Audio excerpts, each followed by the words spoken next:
Муса Җәлил, Тукайны сагыну. Арабызда безнең күптән түгел яшь агабыз Тукай бар иде. Безнең кебек ул да керсез күңел, һәр сабыйга якын дус иде. Уйный иде бергә безнең белән, сөя иде безне җан атып.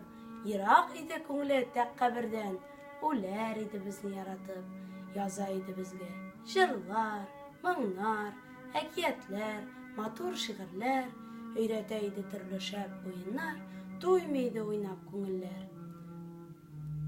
Күлдерә иде безне әкият сөйләп, сөйгендерә иде уеннан, моңландыра иде көйләр көйләп, күңел ача иде көй белән.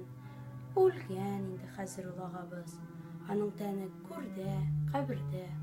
Аның кайгысына без янабыз, бетмәс көйнеш безнең бәгырьдә.